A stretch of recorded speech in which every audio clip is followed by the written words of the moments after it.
Hey internet friends, Uncle Sam fried the Bankman and Bernie Madoff with all your money. The people who didn't trust the Federal Reserve Bank invested in cryptocurrency and gave their money to a guy named Bankman.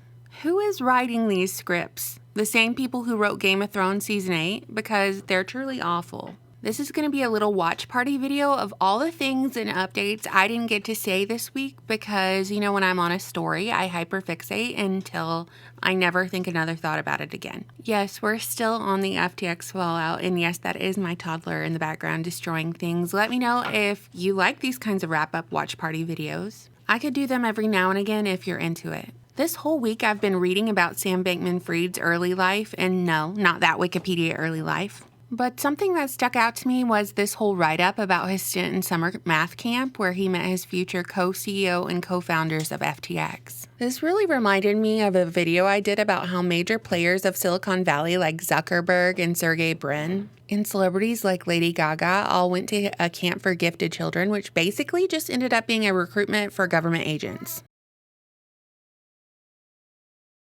Do you ever wonder about the person you could have become if your potential was fully realized and you were given the space and tools to unlock the resources tucked away inside yourself?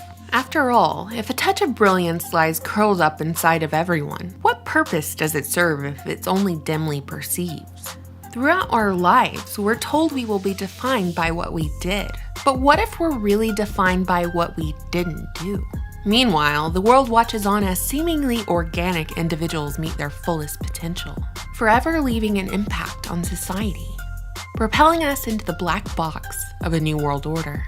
Today, we're going to talk about the hijacking of human potential, spending a few moments at a summer camp for gifted children, taking a closer look at the famous alumni, who they connected with thereafter, and the effects of these individuals on society. There's a lot to unpack. So let's begin.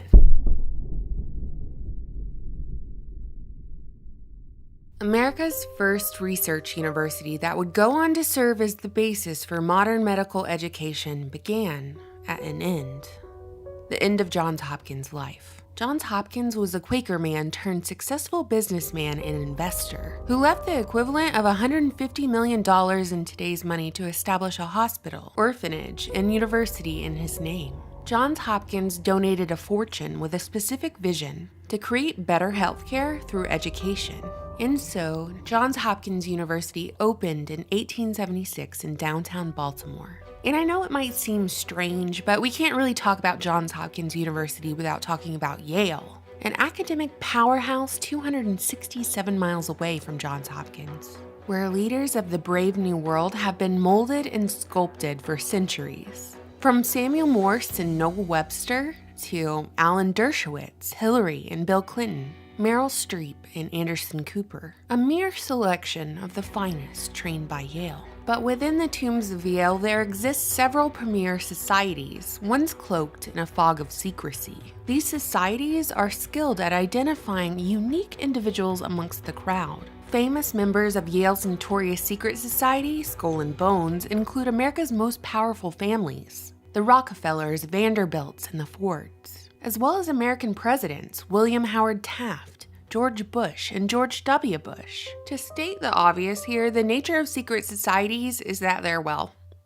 they're secret. Their activities are secret. But it's rumored that out of Skull and Bones, future world leaders emerge who have and will bring about a new world order. And beyond those rumors, there's talk that Skull and Bones directly controls the CIA. But is that really true, or is it only true in a world of speculation?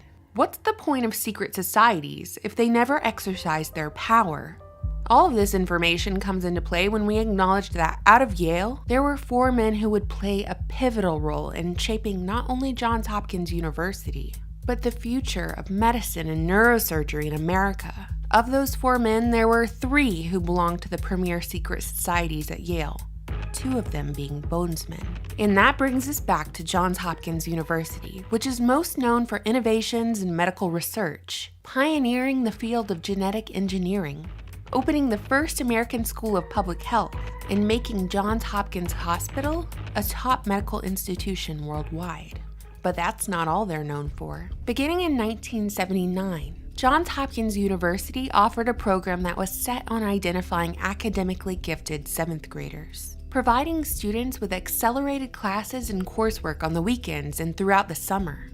Dr. Julian Stanley was the mastermind behind the program, using the SAT or Scholastic Aptitude Test to identify exceptionally talented middle school students. Originally from Macon, Georgia, Dr. Stanley served in the Army Air Corps Chemical Warfare Division during the Second World War. When he returned, he completed his education at Harvard, taking a teaching position in educational psychology at several different colleges, eventually ascending to Stanford University, then finally, Johns Hopkins. Dr. Stanley was famous for his work in psychometrics, or the science of measuring mental capabilities and processes. He modeled what would become the Johns Hopkins Center for Talented Youth from a pre-existing study, the Genetic Studies of Genius series, which meant he measured the effects of short and long-term rigorous academic studies by following his students throughout their lives. Historically, the talent search involved taking the SAT in 7th grade. Admittance into the program required scores as good or better than 50% of college-bound juniors and seniors. And while the intense curriculum covers everything from math to robots to monsters, as far as I can tell, the program varies from student to student. Over the decades, programs that identified academically gifted individuals popped up at various institutions across the world. But the Center for Talented Youth has emerged as a leader in identifying exceptional talent, and boasts alumni like the co-founder of Google, Sergey Brin, founder of Facebook, Mark Zuckerberg, entertainer and Grammy winner Lady Gaga, and presidential candidate Andrew Yang. The ease of tracking gifted individuals who are processed through the Center for Talented Youth and other programs like it is important to keep in your back pocket for the rest of this video. I have no interest in villainizing or defaming gifted programs, the individuals who attend them, or Johns Hopkins University and its professors. I have simply provided what I deem as necessary context so we can learn more about the forces who circle like buzzards when even the faintest aroma of unused potential lingers in the air. After all, what's the point of a talent search if you're not going to activate the talent you found? The intoxicating tales of fame and success rarely address the most important factor involved in ascending to the upper echelon of society, gaining access to networks of power and influence. Luckily, to demonstrate this principle, I have a handful of famous alumni here, all bound by the strings of time and a web of connections that seem to lead back to one place. For example, Sergey Brin, the co-founder of Google who studied computer science at Stanford, was the world's wealthiest Jewish bachelor until he married Anne Wojcicki, who, with her sister Susan, now the CEO of YouTube, initially gave Google the office space to start their business, all from the comfort of the Wojcicki's humble Menlo Park garage. Stanley Wojcicki, their father, was an employee at CERN, the European Organization for Nuclear Research, former advisor to the United States Department of Energy, and professor of physics at Stanford University. Now, this family tree has the ability to dominate the flow of information on the internet, while banking and monetizing the human genome through 23andMe's genetic database, as well as the capacity to surveil and silence any voices of dissent. And that's before we ever touch CERN, the United States Department of Energy, or what it means for all of this power to fester under one roof. Are we having fun yet? Let's follow the web of connections even further. In 1998, Amazon founder and now Washington Post owner Jeff Bezos invested $250,000 in Google. And bear in mind, it's now been revealed how cozy Jeff Bezos and the CIA have gotten in the last decade. In 1999, the former CEO of Lockheed Martin founded In-Q-Tel with the mission to identify and invest in camps developing cutting-edge technologies that serve the United States' national security interests. In other words, In-Q-Tel was the CIA's technology investment arm, a way for the CIA to get access to technology being created in the private sector. In-Q-Tel is named after Agent Q, the fictional MI6 agent who made gadgets and other wizardry for James Bond. Early on, In-Q-Tel invested in a company that provided satellite images and maps, and was later purchased by Google, becoming Google Earth. Over the years, In-Q-Tel has dominated Silicon Valley with taxpayer money. But that's not all. We can't forget Mark Zuckerberg, who reportedly spent 3 years with the Center for Talented Youth. In 2004, Zuckerberg founded a social network with endless data mining and surveillance capabilities. Facebook had only reached a few university campuses when it received funding from Peter Thiel, PayPal's co-founder and alumni of Stanford University, who also worked alongside In-Q-Tel with his big data analytics software company. The next capital injections came from Peter Thiel's partners in a company called Axel, with partner and former Honeywell employee Jeff Rothschild in the front seat. The man in charge of the whole Axel operation was Jim Breyer. Now I know I'm throwing out a lot of names, but trust me, here's where it gets good.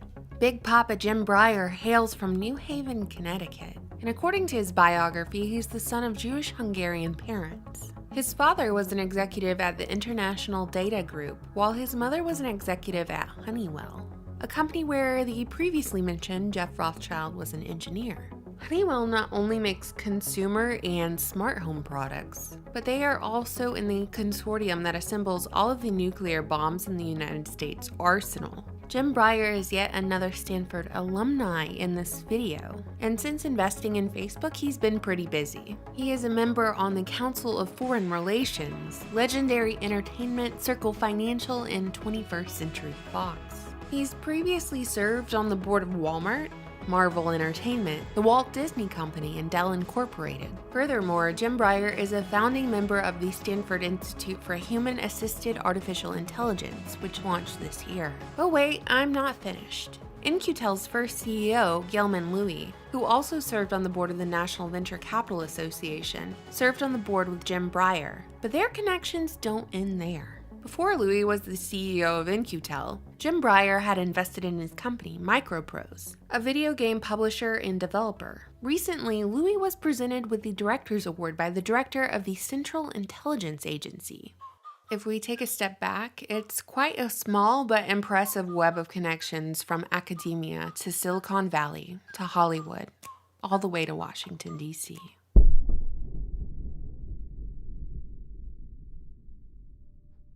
You could definitely make the argument that if it's a program's goal to find the most gifted of students, it's a given that some of those students would move on to become successful and well-known.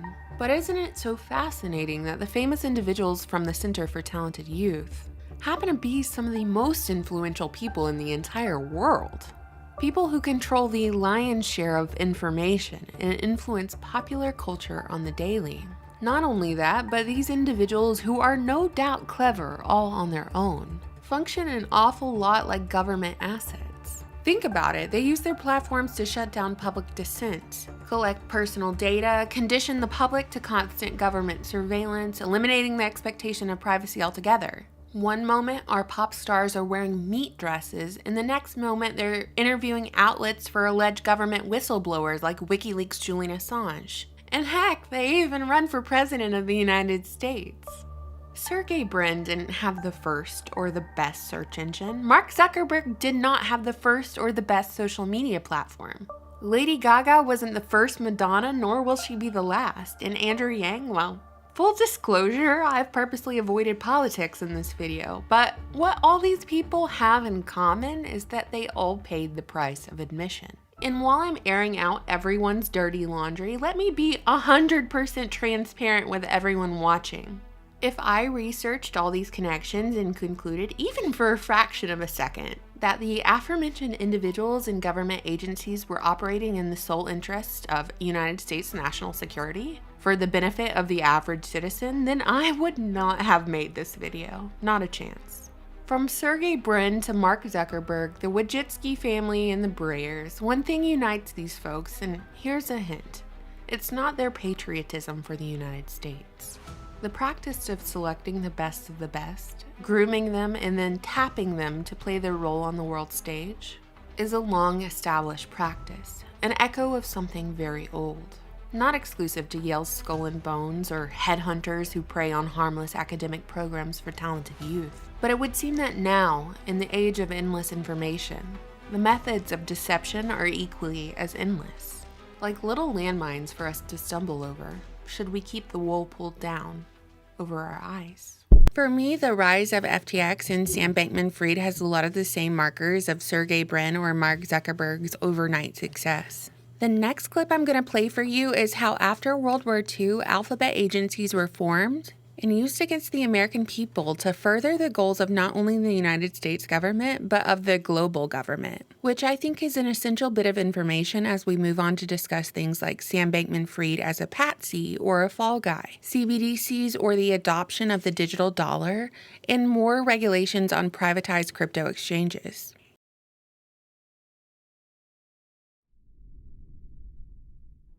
Though traditional warfare had ended with World War II, the psychological warfare of an unseen enemy was just getting started. The masses were led to believe the world's boogeyman had been defeated, and that a global government organization, the United Nations, had been established to ensure peace and security in the aftermath of all the horror. Post-war United States was as strong as ever, with its workforce fueled by the American dream, at the center of which was family. But out of the rubble and ruin of battle rose a subversive force, one of many names and faces. Communism, cultural Marxism, Soviet involvement, Big Brother. Regardless of the title, the goal of this variety of psychological warfare was one of a new world order, brought about by a slow roll brainwashing of sorts, known as ideological subversion, made up of 4 stages. Stage 1. Demoralization, which begins in the classroom. Instead of teaching children to act morally in favor of themselves, their families, their communities, and their country, under the process of ideological subversion, demoralization takes place over a generation, where, in compulsory public schooling, a manipulated account of history is branded into the brains of every pupil, and unrighteous behavior is encouraged at school through television programming and other vehicles of propaganda. These lessons are reinforced at the university level, resulting in brainwashed cattle at every level of power: government, business, media, and education. If stage 1 is successful, the individual's perception of reality is so warped that any attempts to get them to recognize authentic information would be to no avail. After that, all that's needed is a good 2 to 5 years in order to implement stage 2, the destabilization of a nation. This is the time that subverting party has the opportunity to crash the economy, ruin foreign relations, and disarm the defense systems just in time for phase 3. The crisis phase, intended to usher in a change of power. Brownie points if it's a violent and dramatic change of power. The final stage is normalization, which is the welcome to your life as human cattle, please line up to get branded phase. Which might sound like a slight exaggeration, although if you think about it, not really. It's kind of curious that while all this ideological subversion was allegedly being implemented during the Cold War, at the hands of the Bolshevik, Communist, Lenin, Marxist, Soviet, Red Scare, hide under your desk y'all, we're about to get nuked, boogeyman, the United States government alphabet agencies formed post-World War II were utilizing the same psychological tactics, not just on foreign nations, but on regular old, unsuspecting Americans. In the early 1950s, the Central Intelligence Agency used major media companies for propaganda purposes in order to sway public opinion during the Cold War. A move right out of Bernays' playbook. This program was known as Operation Mockingbird, and in addition to controlling executives, reporters, and other staff within major media companies, the CIA also put forth their own agents as journalists of the so-called free press. Journalists who worked around the clock, especially after the assassination of President Kennedy, doing their patriotic duty to suppress truth from the American people, forcing witnesses to change their story, and silencing those who question the official narrative. Meanwhile, during that same time, the Federal Bureau of Investigation established their own counterintelligence program with the intention of surveilling, infiltrating, discrediting, and disrupting domestic political organizations, or basically any groups or individuals they deemed problematic. COINTELPRO's greatest hits, no pun intended, included infiltrating civil and women's rights movements and even groups who protested the Vietnam War. They went above and beyond, infiltrating groups and dismantling them by creating inner conflicts amongst members, aggressive surveillance, character attacks published by the Mockingbird media, and if all that didn't work, the FBI would attempt to break up marriages and push an individual to suicide.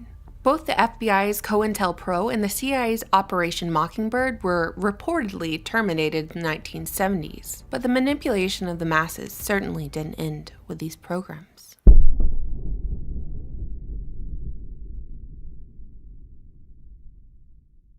While newspaper, radio, and television dominated the first age of information, the computer age ushered in the second installment. In 1960, the United States Department of Defense began awarding contracts for what would now be considered the primitive internet. And in 1989, the World Wide Web as we know it, the same tool that billions of people utilize to this day, was developed by the European Organization for Nuclear Research, also known as CERN. In 1984, only 8.4% of American households had a computer, rising to 36% in 1997, and in 2015, 87%.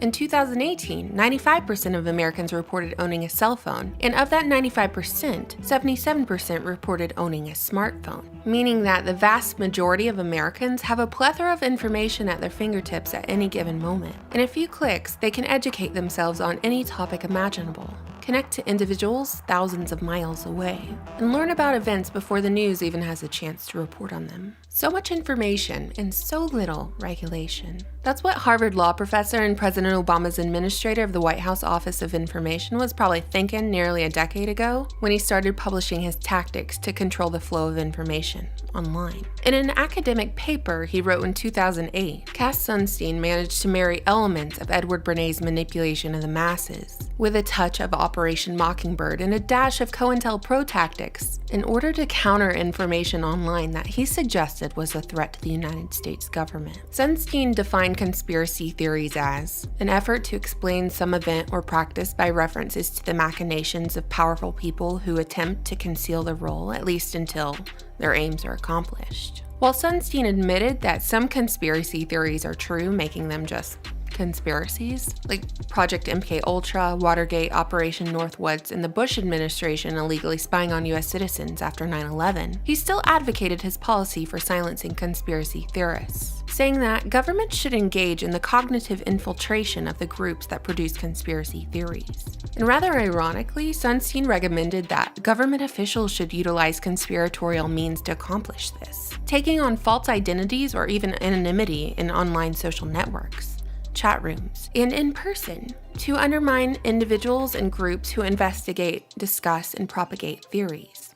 Though, it's curious, Sunstein didn't take aim at any other fallible variety of theory that resulted in harm to someone, somewhere. Scientific theories got a free pass. Sunstein's message can be boiled down to the following. If you outspokenly call for transparency in government and circulate research about events that might or might not have transpired or might not have happened the way the Mockingbird media said they did, Sunstein says the government doesn't trust you, and therefore you need to be dealt with. Let us all take a moment of silence for Cass Sunstein. Press F to pay your respects, as he is a victim of ideological subversion. Or at least we hope so, because his treasonous and despicable behavior is otherwise inexcusable.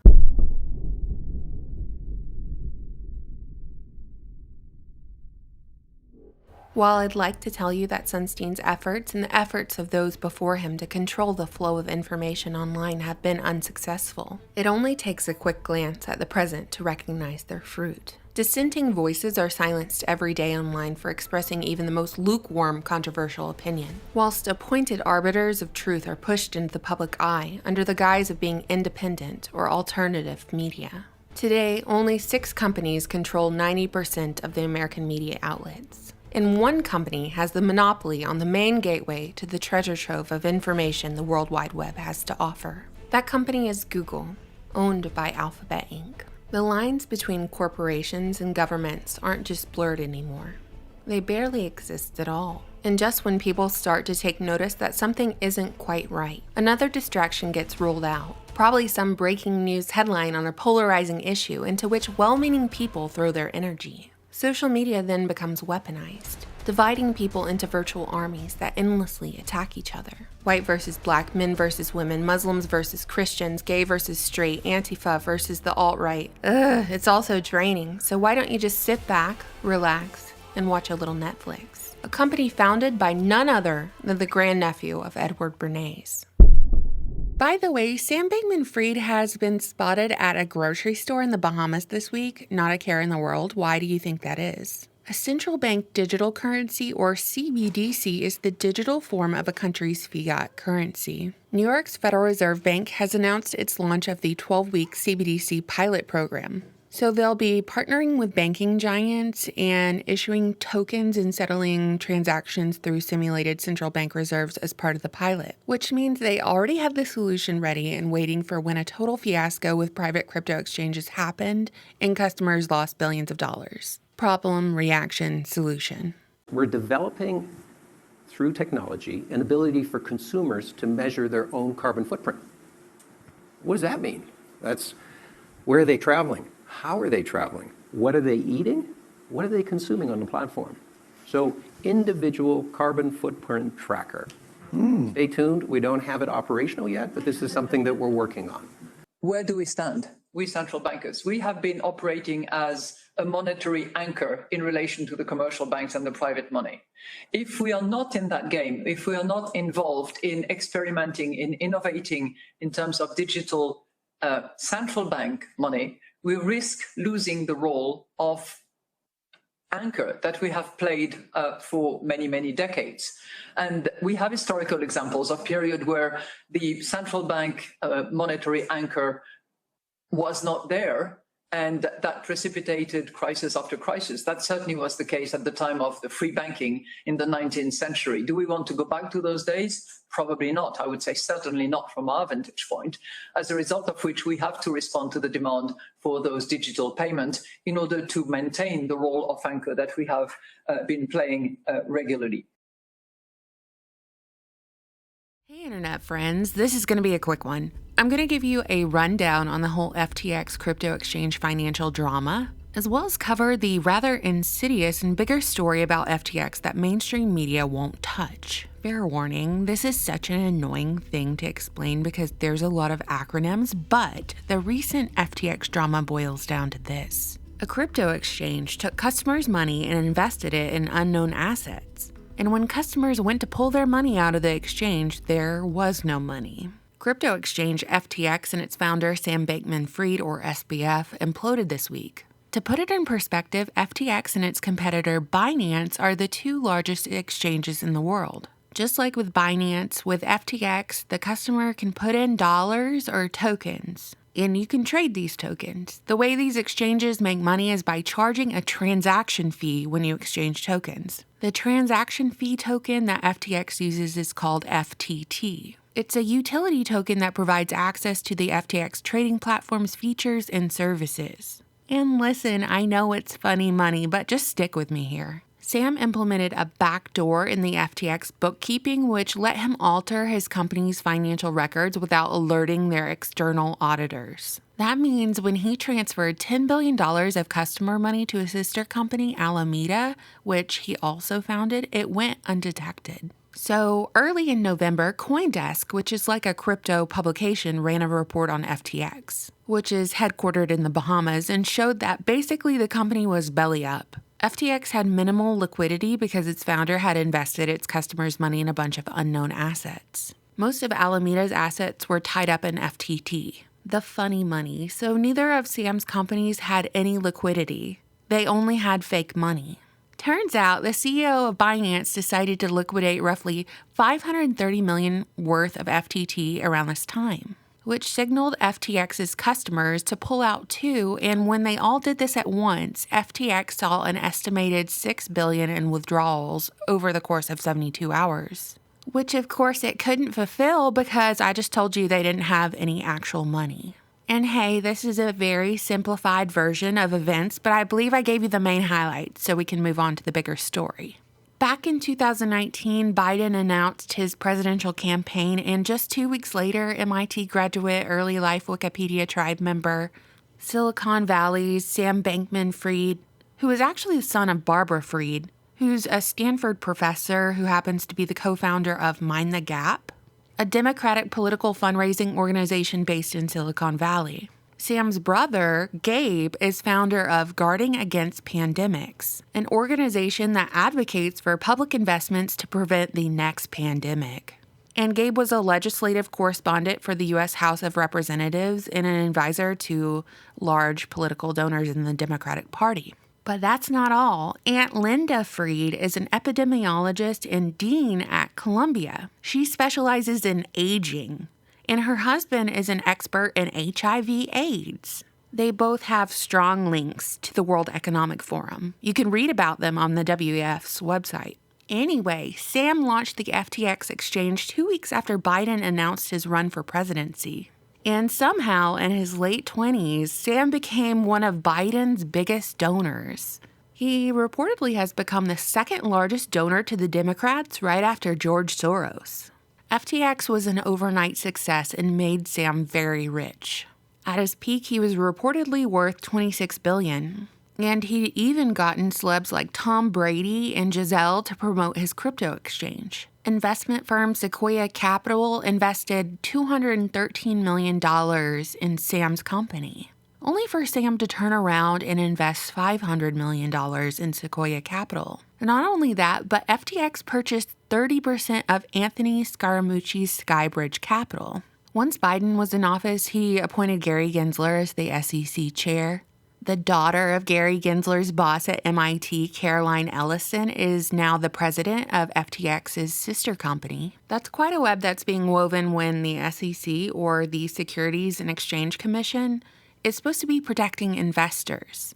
In theory, they're supposed to be fair and not corrupt and impartial and all that. But I digress. FTX's head of ventures is Amy Wu, who used to work for the Clinton Foundation. And I'm undoubtedly going to butcher some of these names here, but it is what it is. FTX's policy and regulation head, Mark Wetchen, served as Obama's commodity futures trading commissioner. And there were reports that FTX wanted to spend over $1 billion on the Democrat Party for 2024. According to another report by CoinDesk, the Ukrainian government launched a crypto donations partnership with FTX in March of 2022. FTX was converting donations into fiat for a deposit at the National Bank of Ukraine. Aid for Ukraine was the official initiative that raised funds from the crypto community for the benefit of Ukraine's military and humanitarian needs. Quote, the Aid for Ukraine effort utilized FTX services to convert crypto funds received into fiat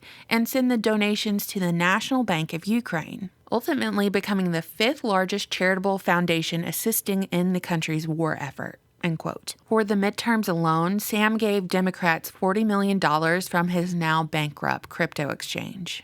And it's pretty suspicious that the downfall of FTX happened right after midterms. So do you think Democrats will give back this tainted money after this whole scandal?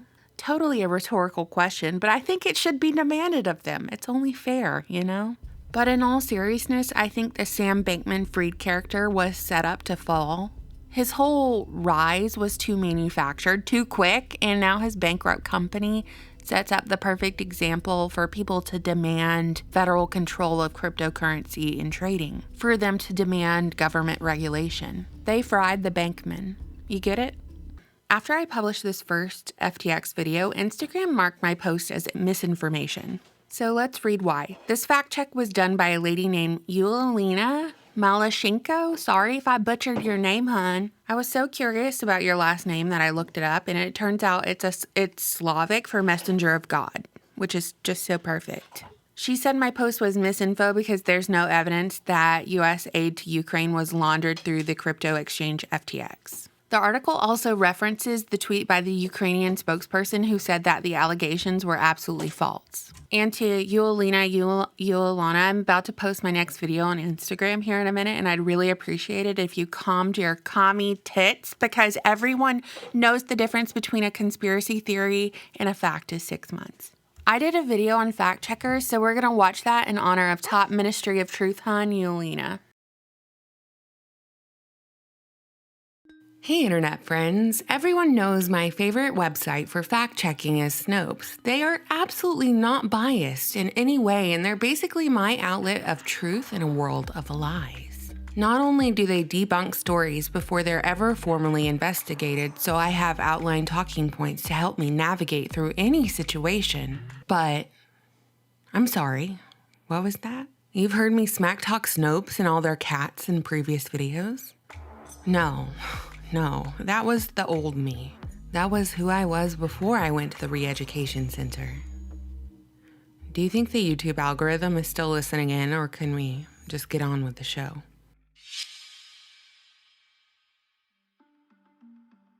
Before Snopes was ever Snopes, the site was used as an online encyclopedia known as the Urban Legends Reference Pages, created by husband and wife David and Barbara Michelson in 1994. The name eventually changed to Snopes, Snopes being the name of a family of characters who appear throughout the works of American writer William Faulkner. According to David, the user base eventually went from emailing questions about urban legends to emailing questions about politics. So organic, just a natural progression. One of the biggest stories they began fact-checking early on was 9/11. This is how Snopes became a fact-checking site utilized by mainstream media journalists and the average person typing in a question in the search bar. And the site eventually became so well known and respected that they partnered with Facebook to check news stories on its platform. They're part of the reason why, in the age of fake news, if the average person or page on Facebook posts a story that's blurred out warning you that the story is fake, you can attribute that censorship to the fact-checking organizations Facebook uses like Snopes, an arbiter of truth in a world of lies, an arbiter of presumed neutrality. So much public trust and money is placed into Snopes. Yet somehow very little is known about how the operation actually runs. How many folks work at Snopes? What are their political leanings? Who funds the website? Who decided to make it an urban legend hoax debunking website and authority on truth of every genre? Some of these questions we can answer in this video, but some of these questions just lead to more questions. Let me begin with an article by Daily Mail published in December of 2016. The article served as an expose on one of the most respected fact-checking brands on the internet, detailing the inner workings of the Snopes organization, winding through David and Barbara's messy divorce, and after bringing forth the dark details, dared to ask the question, how could Snopes possibly be trusted to bring us the truth?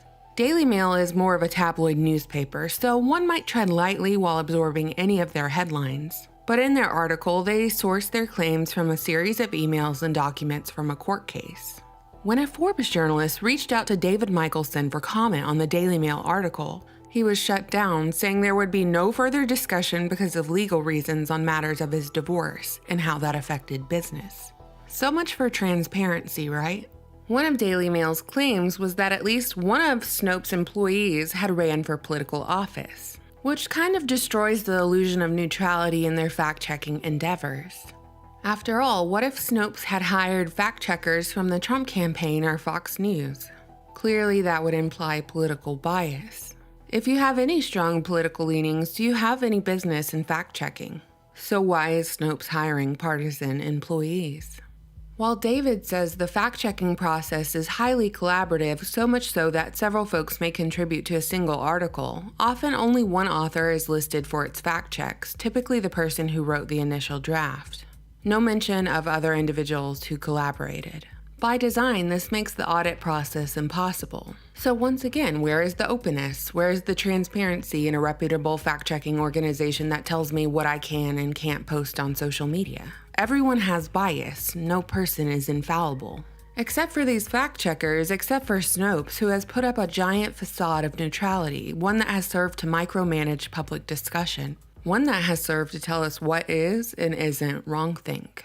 By nature, people are deeply flawed, even Snopes founder David Michelson, whose ex-wife claimed in legal documents that he embezzled $98,000 of company money and spent it on himself and prostitutes. He's since remarried to a former escort and porn actress who is one of the site's staff members.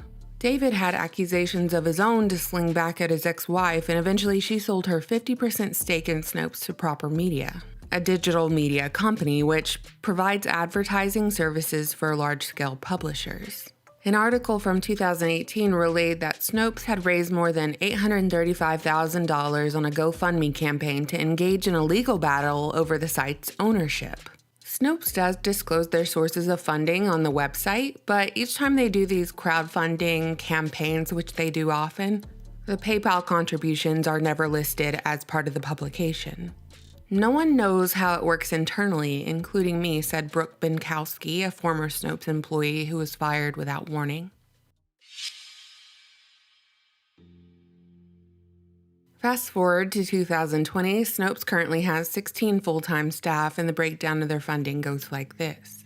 A portion of Snopes' revenue is driven by advertising on the site. Presumably, these are majority Google advertisements, which probably works out pretty well for Snopes given that Google pushes them to the top of the search anytime there's a hot topic brewing. So you can assume that they get a pretty good click-through rate in return on ads. The top 5 shareholders of Google include Larry Page, Sergey Brin, Vanguard Group, BlackRock, and T. Rowe Price Associates. Of course, Larry Page and Sergey Brin were famously disgruntled with the outcome of the 2016 election. So one might assume their company culture was built on their own personal belief system and biases that affects something as simple as search results and rank. But as far as Vanguard goes, or BlackRock, or T. Rowe Price Associates, these are investment management companies that have a degree of separation between the investors and their investments. So I can't infer political leanings there. Another huge source of income for Snopes was their fact-checking partnership with Facebook. And of course, the top 5 shareholders of Facebook are Mark Zuckerberg, Vanguard, BlackRock, FMR, and T. Rowe Price Associates. So we have some overlap here, but nothing totally conclusive from this information alone. Other income is generated from crowdsourcing between reader contributions, GoFundMe, and PayPal. And again, how do you trace these donations? Well, I can't. Now that we're done with the money, power, and scandal portion of this video, I want you to know I don't really care about petty Jerry Springer-style divorce highlight reels, marriages to streetwalkers, or how many cats you can legally have under one roof. The only interesting thing I could really find about David came from his resume, which stated he worked at the NASA Jet Propulsion Laboratory and a few other NASA-adjacent companies, but doesn't list in what capacity. I associate NASA with Operation Paperclip, Warner Von Braun, Walt Disney, and I associate JPL with Jack Parsons, one of the founders of the program, who was a leading occultist at the time and Aleister Crowley follower. Which means he was into sex magic, part of the OTO Society, and close friends with Scientology's L. Ron Hubbard. Actually, now that I'm looking, David isn't the only person on his staff associated with NASA or JPL. To make matters even more illusory and magical, the financial records on the Snopes website begin with a one-time financial award from the James Randi Educational Foundation in 2016. An election year. The foundation was by magician and skeptic James Randi. Most of the other Snopes staff are remnants of MSM Publications, writers who migrated over from the Seattle Times, BuzzFeed, NPR, Motherboard, and The Atlantic. I'm going to roll my latest video on the whole Sam Bankman-Fried web of connections, and that's where we're going to end this whole show. Thanks so much, y'all, for watching and subscribing, and until next time, bye! Today, I'm giving you a roadmap of the tangled web of connections from Silicon Valley to Washington, D.C., then all the way back to Sam Bankman-Fried's now-for-sale penthouse in the Bahamas. Then, at the end of the video, hopefully we can answer this very important question. Should investigations into criminal activity be executed by the very parties implicated in the crime itself? I told you in the last video that the FTX scandal boils down to this. A crypto exchange took customers' money and invested it into unknown assets. An incredibly damning write-up about the company was published. Then FTX's competitor, the CEO of Binance, decided to liquidate hundreds of millions of dollars worth of FTX's utility token, which signaled to other crypto investors to do the same, but when FTX's customers went to pull their money out of the exchange, there was no money. The fella at the center of it all is 30-year-old MIT graduate Silicon Valley-born Sam Bankman-Fried, who was pretty much a nobody up until the time that Joe Biden announced his presidential campaign. Just 2 weeks later, the FTX exchange was launched, and it was an overnight success, making Sam a very rich guy. Sam's father, Joseph, a tax law professor at Stanford, helped Sam raise money from investors to get FTX off the ground. Some of the investors include BlackRock, Sequoia, SoftBank, and Tiger Global. After FTX became an overnight success, Sam became the second biggest donor to Biden's 2020 campaign. Before helping Sam with the financials, his dad was working on a new IRS tax filing system. Apparently, Pops is pretty well connected because back in 2016, Joseph drafted tax legislation for the outspokenly anti-cryptocurrency Senator Elizabeth Warren. And curiously, in response to the FTX collapse within the last few days, Warren has called for regulation of the industry. Sam's mom, Barbara Fried, is also a Stanford professor, and she's co-founder of Mind the Gap, a Democratic political fundraising organization based in Silicon Valley led by Stanford employees. Sam's brother Gabe is founder of Guarding Against Pandemics, which advocates for public investments to prevent the next pandemic. Gabe was a legislative correspondent for the U.S. House of Representatives and an advisor to large political donors in the Democrat Party. In addition to lobbying and advising lawmakers on pandemics, Gabe's Guarding Against Pandemics group endorses candidates on both sides of the aisle who pledge to champion pandemic prevention. My concern here is when they are spending on both sides of the aisle is that they are specifically cherry-picking politicians regardless of party lines that, in this case, will do the most medical tyranny in the event of the next scamdemic. Not only was FTX a partner of the World Economic Forum, even though they've tried to scrub the evidence from their website in the aftermath, but Sam's Aunt Linda Fried is a member of the World Economic Forum. Her day job is an epidemiologist and dean at Columbia, specializing in aging, and her husband is an expert in HIV/AIDS. Epidemiology, I should define, it's the branch of medicine which deals with the incidence, distribution, and possible control of diseases and other factors relating to health. So between Aunt Linda and Brother Gabe with the virus shenanigans, it's giving me pause. It's giving me Vietnam-style PTSD flashbacks of Event 201 and ill-fitting purple sweaters in the Bill and Melinda Gates Foundation. So over at MIT, there's a fellow by the name of Glenn Ellison. He's the department head of economics and former boss of the Biden-appointed SEC head, Gary Gensler. Glenn is also father to Sam's girlfriend, Caroline Ellison, or the CEO of Alameda.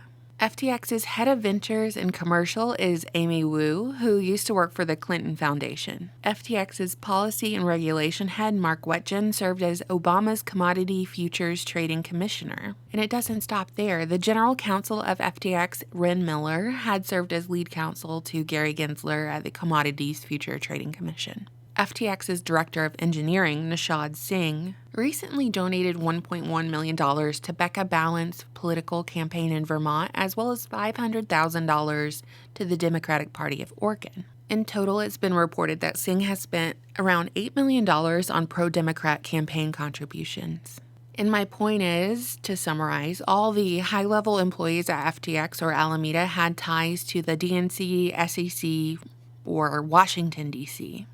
But here's what's really weird. I can't find anything on FTX co-founder Gary Wang. There's 3 poor quality photos of him circulating, but not one interview or clip of him on the internet. His FTX profile picture on Sequoia Capital even has him turned away from the camera.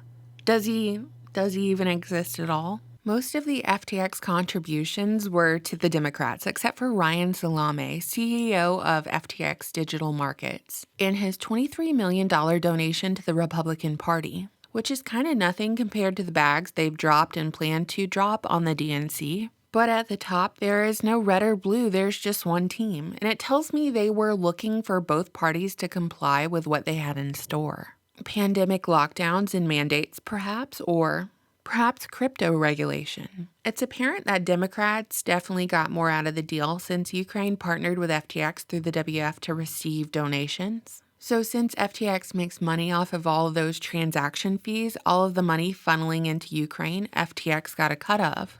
Then Sam turned around and gave a huge chunk of that to the Democrats, becoming the second largest donor behind George Soros. And reports were that FTX wanted to spend over $1 billion on the Democratic Party for 2024. By the way, Alex Bornikov, Deputy Minister of Digital Transformation of Ukraine, took to Twitter Monday night, and he officially denied the story about Ukraine's crypto fundraising effort. Quote, "A fundraising crypto foundation, Aid for Ukraine, used FTX official to convert crypto donations into fiat in March.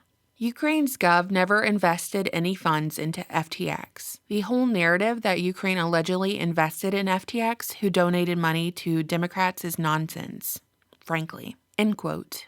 But what did you expect him to say? Yeah, it's all true, nana nana boo boo, sorry pores. By the way, what oversight is there in these billion-dollar U.S. tax dollar aid packages to Ukraine? I'm guessing virtually none. On an even more disgusting note, CoinDesk reported that FTX's operations were run by Sam's inner circle of 10 roommates who all dated each other. They stole billions of dollars from their users and were having company-wide sex parties while doing so. One participant of these parties, allegedly might have been New York Times writer David Bellany, who wrote a fluff piece on Sam, the scam artist, this week and never once mentioned his donations to Democrats or Ukrainian money laundering. I say he might have been a participant because he tweeted about visiting Sam's penthouse in the past and bragged about encountering crypto-themed condoms. Gary Wang's hologram flickering in the corner probably witnessed the whole thing go down. Caroline's supposed Tumblr blog, which was active from 2014 until this past week, detailed this sexual dynamic between the FTX staff, the polyamory, saying that her ideal guy was one who controlled most major world governments. And she said crypto was mainly scams and memes. It's almost too perfect to be true. It's like the very fabric of reality is unraveling. By the way, CoinDesk will do an expose on 10 coworkers living in a weird harem penthouse doing booger sugar all day, ripping off their clients to the tune of billions. But the second one of CoinDesk's writers notices that all these folks have a common denominator, they're TTs, Talmudic types, another acronym for your repertoire, he was fired. It very much looks like a case of Spook Family Robinson, a character set up to fail, most likely to bring in crypto regulation. So what do you think, internet friends? Should the people who are connected to this whole FTX fraud be the ones investigating their own wrongdoing? How can the SEC be impartial when Gary Gensler has barely a degree of separation from all of this? Can mainstream media be a reliable source when they're the ones getting whipped by Caroline at the penthouse? Can we vote our way out of this by electing more politicians who just line their pockets with these dirty dollars? Let me know your thoughts. I always look forward to your comments. Thank you so much for watching, subscribing, and supporting my channel on Patreon. Bye!